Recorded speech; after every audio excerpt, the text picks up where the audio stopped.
오늘 우리에게 주시는 하나님 말씀은 마태복음 17장 24절에서 27절까지의 말씀입니다. 신약성경 마태복음 17장 24절에서 27절까지 한 절씩 교독을 하시겠습니다. 가버나움에 이르니 반세계를 받는 자들이 베드로에게 나와 이르되 너의 선생은 반세계를 내지 아니하느냐?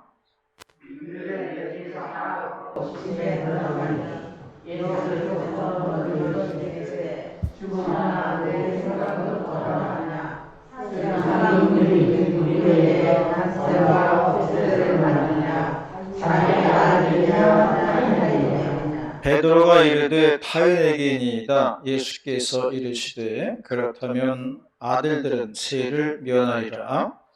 그러나 우리가 그들이 실속하지 않게 위하여 인간과 바다에 가서 하늘을 먼저 오르는 무기를 가져 이를 열면 우는 세를 거는 것이니 바다가 너와 너를 위하여 주라 하시니라. 아멘. 우리 작은 아들이 유치원 다닐 때 그런 말을 했어요. 아빠, 돈 필요해? 그러면 은행 가가지고 돈 주세요. 그러면 돈 줘. 그러더라고요. 참 그 말 듣고 유치원 아이다운 생각이다. 그렇게 생각을 했습니다. 그리고 아이의 말처럼만 된다면은 참 이 세상에서 걱정할 게 하나도 없구나. 그런 생각도 들더라고요. 세상의 모든 걱정, 근심, 염려는요, 다 돈 때문에 생기는 겁니다. 어느 분이 말했듯이 왜 세상에서 전쟁할 때 그 총소리가 땅땅 빵빵이냐? 그 이유는 세상에서의 모든 전쟁은 땅 때문에 싸우고 빵 때문에 싸우기 때문에 총소리가 다 땅땅 빵빵 거린다. 그렇게 이야기하는 것을 들었습니다. 오늘 봉독한 말씀은 예수님의 성전세에 대한 말씀이에요. 예수님도 세금을 납부하셨다는 이야기입니다. 오늘 성경 본문을 통해서 8월달 마지막 주에 주시는 하나님의 말씀을 듣도록 하겠습니다. 첫 번째로 예수님도 사회적 책임을 감당하셨다 하는 것을 말씀하고 있어요. 예수님도 사회적 책임을 감당하셨다는 겁니다. 27절 말씀을 다 같이 봉독하도록 하겠습니다. 27절 말씀 시작. 그들이 실속하지 않게 하기 위하여 내가 바다에 가서 낚시를 먼저 오르는 무기를 가져 입을 열면 돈 한 세겔을 얻을 것이니 가져다가 나와 너를 위하여 주라 하시니라. 대한민국 국민이라면 4대 의무가 있습니다. 그러니까 모든 국민이 다 지켜야 되는 건데요. 첫 번째로 국방의 의무예요. 그래서 모든 남자들은 국방의 의무를 지어야 됩니다. 두 번째로 납세의 의무가 있어요. 그래서 모든 국민들은 세금을 내게 되어 있습니다. 요즘은 저희 같은 종교인들도 세금을 내게 되어 있습니다. 저희들은 워낙 적으니까 세금 낼 게 없는 것 뿐이에요. 세 번째로 교육의 의무가 있습니다. 그래서 모든 부모들은요, 자녀들에게 의무 교육을 시켜야 할 의무가 있는 거예요. 네 번째로는 근로의 의무가 있습니다. 이것은 요즘 세대는 조금 희박해졌지만 옛날에 우리가 새마을 운동 같은 것을 생각해 보면 됩니다. 국가에서 일을 하도록 동원할 때에 나가서 일을 하는 겁니다. 제가 어렸을 때 보면은 공공치료 사업이라는 것이 있었는데 그런 거 하면은 온 동네 사람들이 나가서 일을 한 적이 있습니다. 이렇듯이 우리는 이 세상을 살아가노라면 세상에 이런 의무들을 감당을 해야 한다는 것이에요. 그리고 이러한 것들을 감당할 때에 국민으로서 떳떳한 거예요. 이스라엘에는 성전세라는 것이 있었어요. 그래서 20세 이상의 남자라면은 누구나 성전세를 내도록 되어 있습니다. 오늘의 말씀은 예수님도 이러한 세금을 내셨다고 하는 것을 말해주고 있는 거예요. 예수님이 베드로에게 물어보았습니다. 어느 나라 임금이 있는데 왕이 세금을 받는데 자기 아들에게서 받느냐 아니면 남에게서 받느냐 그렇게 물어보았어요. 그랬더니 베드로의 대답은 왕의 아들은 세금이 면제입니다. 그렇게 말했어요. 세금을 남에게서 받는다는 이야기를 한 거예요. 그러자 예수님 말씀하셨습니다. 그러면 하나님의 아들은 세금을 면제받는 것이 옳으니라 그랬습니다. 그러나 사람들로 하여금 실족하지 않게 하기 위해서 성전세를 내도록 하자 그런 말씀을 하신 거예요. 그리하여 예수님께서도 세상의 의무를 감당하셨다는 말씀입니다. 이 말씀은 예수님께서 세례 받으실 때에 그 말씀과 비슷한 내용이에요. 예수님이 세례 받으실 때가 되었거든요. 그래서 예수님도 세례 받으러 요단강으로 가셨다는 겁니다. 그 당시 요단강에는 세례 요한이 있었습니다. 세례 요한이 예수님이 오시는 것을 보고 깜짝 놀라서 말했습니다. 아니 내가 당신에게 세례를 받아야 되는데 어떻게 저에게로 오셨습니까? 라고 말을 했어요. 이때 예수님의 대답은 우리가 이와 같이 하는 것이 하나님의 의를 이루는 것입니다. 그렇게 이야기를 했어요. 이 말씀은 예수님도 순리와 질서를 지키셨다는 겁니다. 하나님의 역사와 뜻은 이러한 순리와 질서 속에서 이루어져 간다는 것을 말해주고 있는 것이에요. 만약에 예수님께서 나는 하나님의 아들이기 때문에 나는 세례 같은 거 필요 없다 그렇게 말씀을 하셨다면 아마 사람들로부터 인정을 받지 못했을 거예요. 그러므로 예수님의 말씀은 세상의 의무와 질서를 무시하지 말라는 거예요. 모든 것이 다 순서가 있고 과정이 있는 거예요. 이런 것을 지켜나갈 때에 완성된 사역을 감당할 수가 있는 것이다. 이런 말씀을 하시는 겁니다. 동기 목사님 중에 어떤 일로 인해 가지고 교단으로부터 목사 면직을 받은 분이 있어요. 이 교단에서 우리 교단에서는 목사를 인정을 안 하겠다는 겁니다. 목사직 박탈이죠. 그런데 이분의 말은 나는 하나님으로부터 안수를 받았기 때문에 목사 안수는 유효하다 그렇게 말을 했어요. 내가 하나님한테 받았지 사람한테 받았느냐는 거예요. 그리고 이제 다른 교단으로 옮겨가지고 여전히 목회를 하고 있습니다. 뭐 이 교단밖에 없냐? 다른 교단 가면 되지. 그러면서 이제 갔어요. 그런데 이런 것은요, 목회자로서 위험한 발상입니다.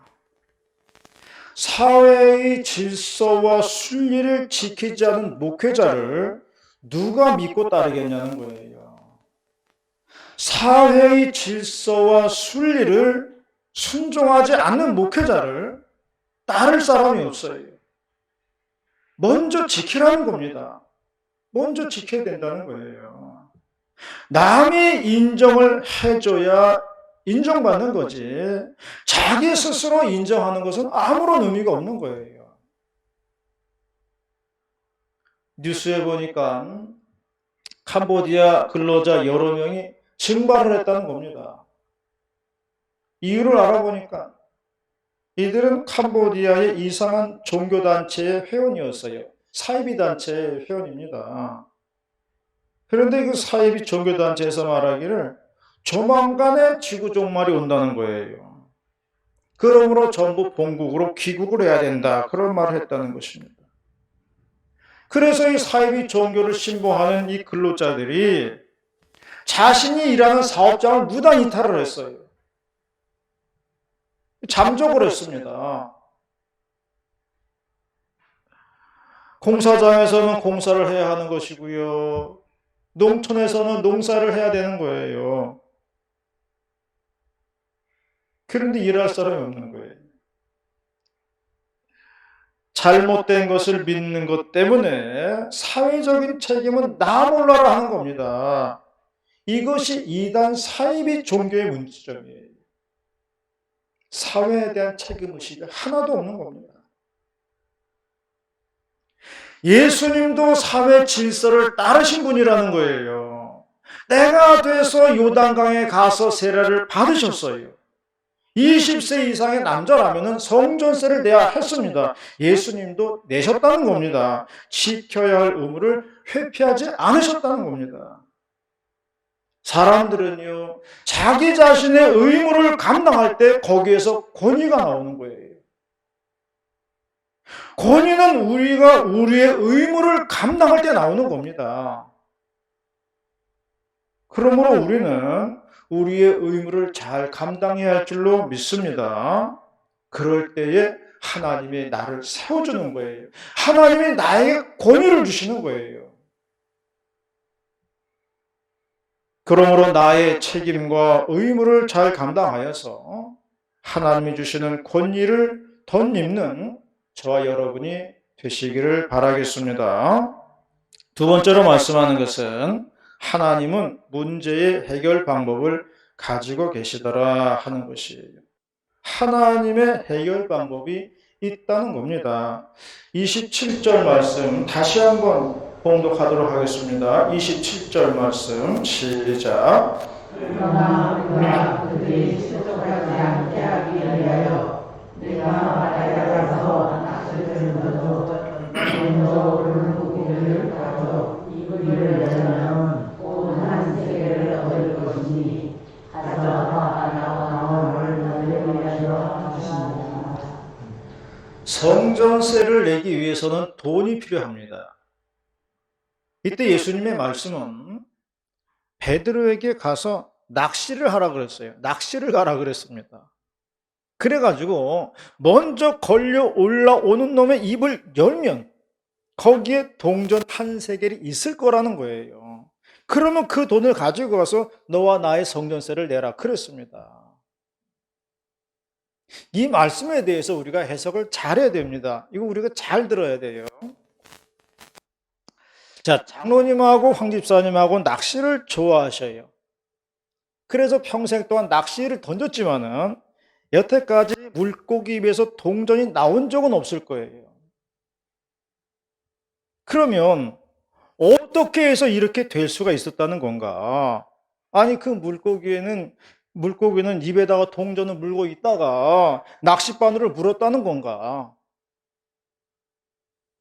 이 말씀이 우리에게 알려주는 것은요, 하나님께서는 하나님의 수단과 방법이 있다는 것을 알려주는 거예요. 동전을 물고 있는 물고기가 걸리는 것이 신기하죠? 그렇게 신기한 것처럼 하나님의 역사하시는 방법은 신기하다는 것을 말해주고 있는 겁니다. 우리들은 염려와 걱정이 많습니다. 그 걱정의 대부분은 돈 문제예요. 이걸 피할 수가 없어요. 부부가 싸움을 하는데 뭐 쌀 떨어졌다, 옷 떨어졌다, 신발 떨어졌다 하면서 싸웠는데 남편이 말하기를 결국 돈 떨어졌다는 얘기구만. 그렇게 정리를 했다는 겁니다. 결국 돈 떨어진 게 문제 아니에요. 요즘 금리가 엄청 오르고 있죠. 그래가지고 지금 빚진 사람들은 좌불안석입니다. 내야 할 이자가 막 오르기 때문에 그런 거예요. 그래서 지금은 빚 없는 사람이 부자예요. 금리가 오르는 이유는 미국에서 금리를 올리기 때문에 그런 거예요. 돈이라고 하는 것은요, 이익을 쫓아서 움직이게 돼 있는 거예요. 그래서 미국에서 금리를 더 준다 그러면은 미국으로 돈이 다 빨려 들어가는 겁니다. 그렇기 때문에 우리나라도 돈이 빠져나가지 않게 하기 위해서 같이 올리는 거예요. 돈은 이익을 쫓아서 가게 돼 있으니까. 그래서 우리나라에서도 계속 뉴스 나오는 게 금리를 올린다고 하는 게 돈 빠져나가는 것을 막기 위한 거예요. 그래서 미국이 얼마 올렸다 그러면 우리도 덩달아 올리잖아요.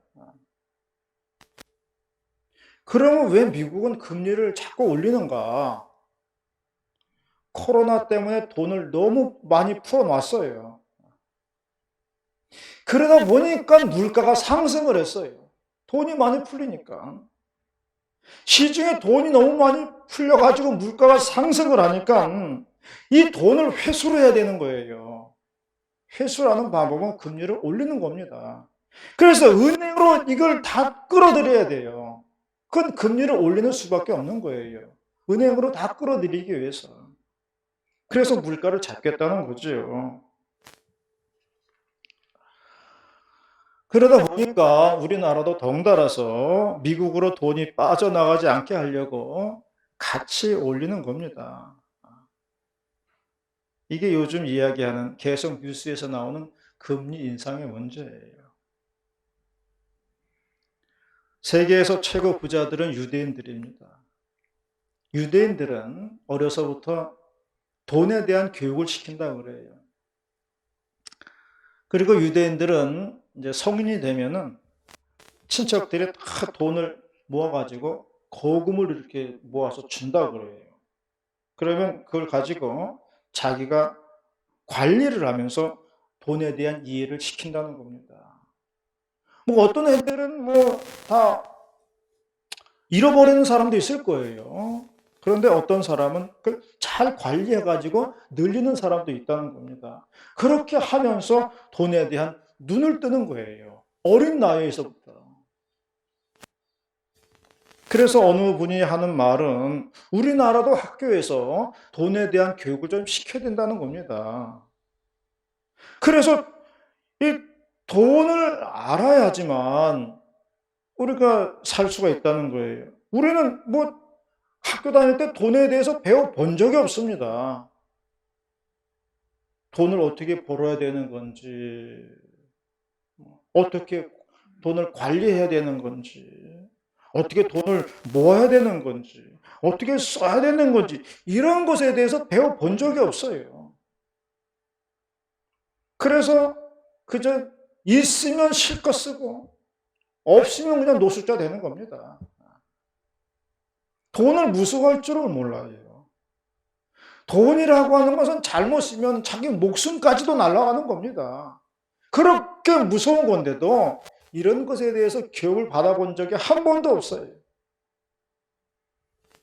그래서 돈에 대한 공부가 필요하다는 겁니다.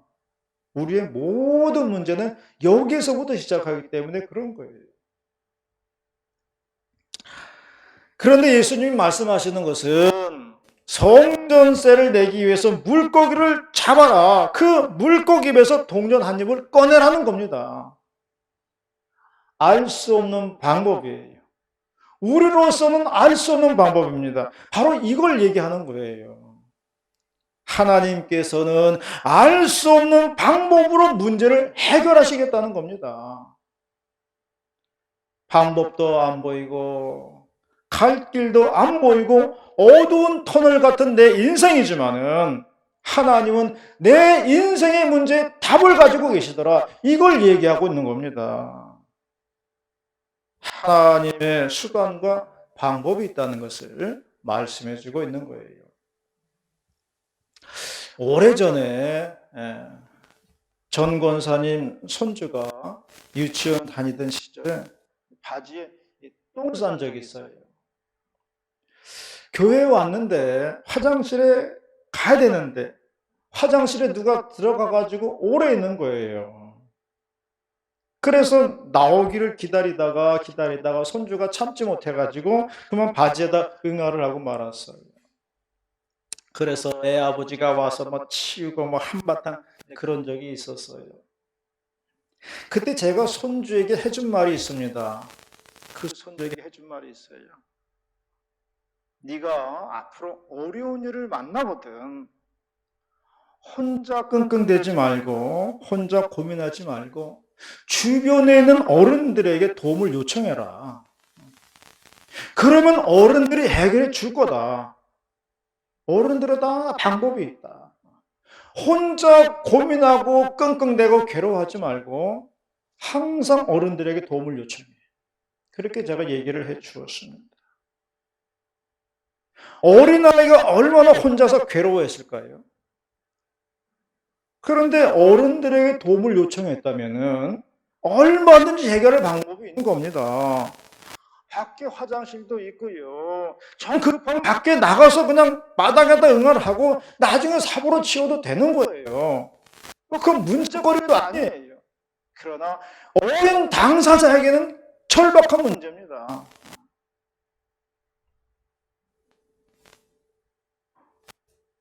그러나 어른들은 그러한 답을 가지고 있더라. 이걸 이야기하는 거죠.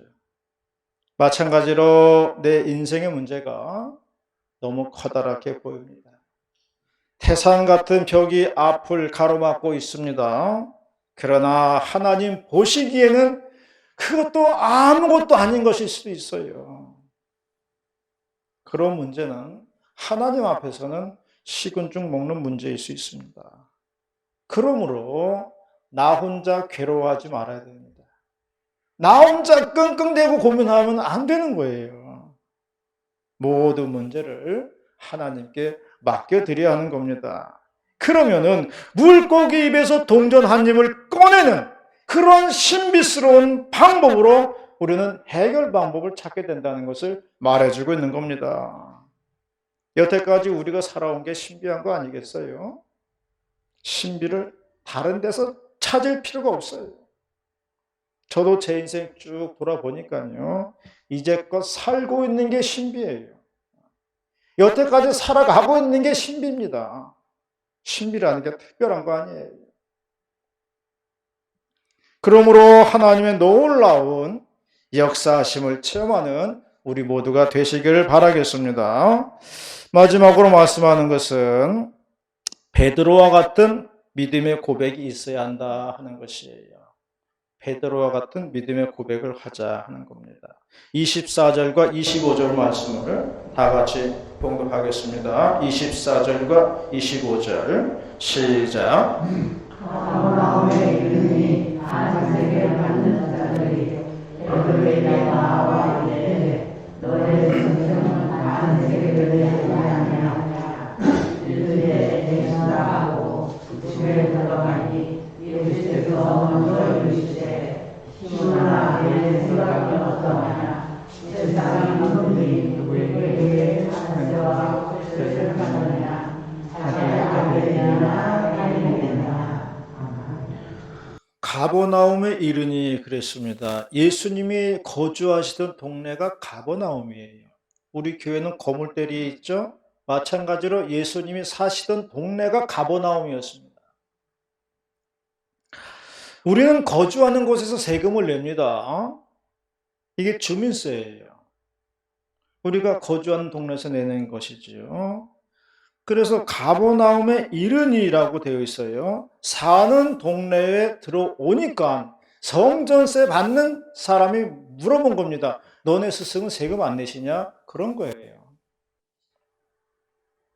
그랬더니 베드로가 내신다. 그렇게 말했다는 겁니다. 베드로는 당연히 예수님도 성전세를 내실 것이라고 믿었던 것입니다. 베드로가 집에 들어가서 예수님한테 물어볼게 그러지 않았어요.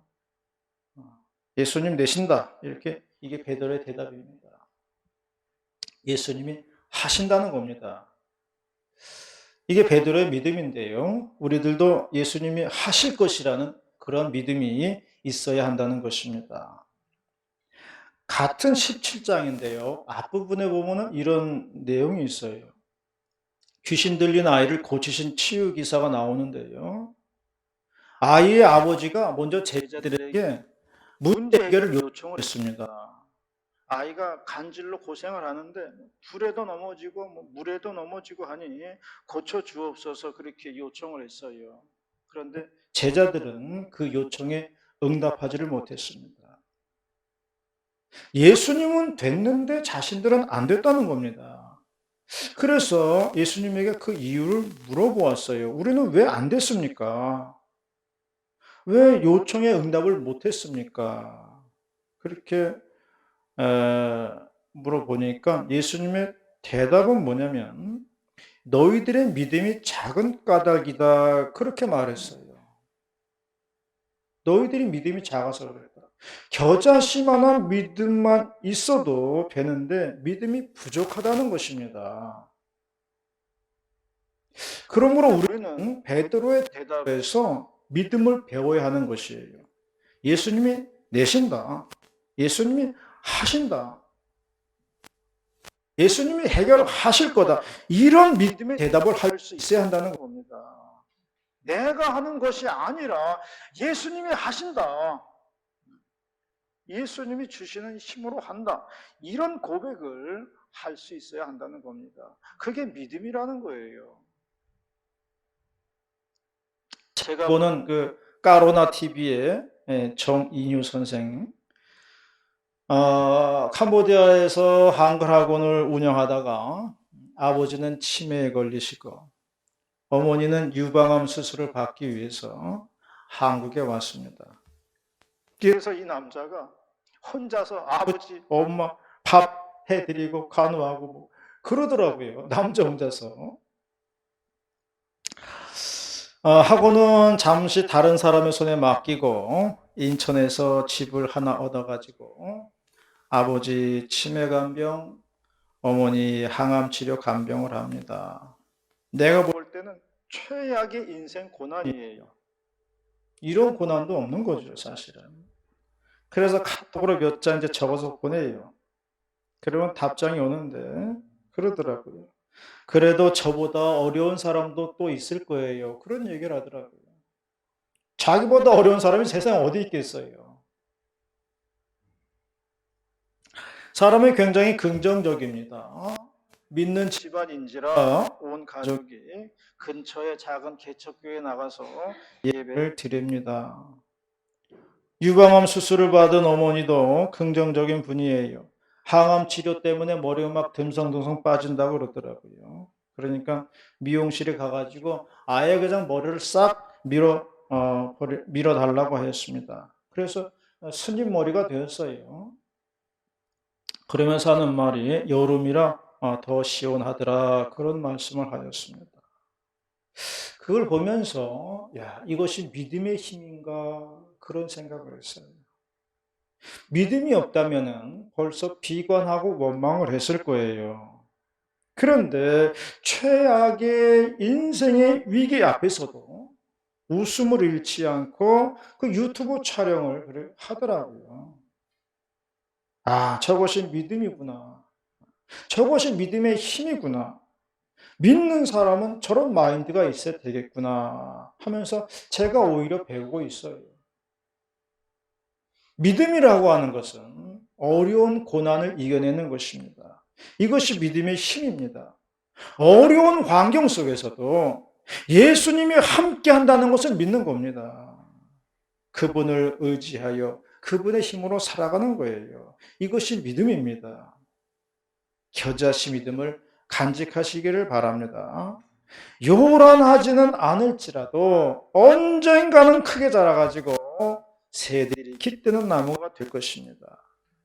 내 안에 있는 작은 겨자씨만한 믿음을 소중히 여기면서 오늘도 긍정적인 힘으로 살아가는 저와 여러분이 다 되실 수 있기를 주님의 이름으로 축원합니다. 기도하시겠습니다. 은혜로우신 하나님 아버지 감사를 드립니다. 오늘도 마지막 8월 마지막 주일 불러주셔서 귀한 주님의 음성 듣게 하시오니 감사를 드리옵나이다. 마음속 깊이 새기게 하여 주시옵시고 그 말씀의 힘으로도 살아가는 복된 권속들이 다 될 수 있도록 인도하시고 역사하여 주시옵소서. 할렐루야 감사드리옵고 예수님의 이름으로 기도 올리옵나이다. 아멘.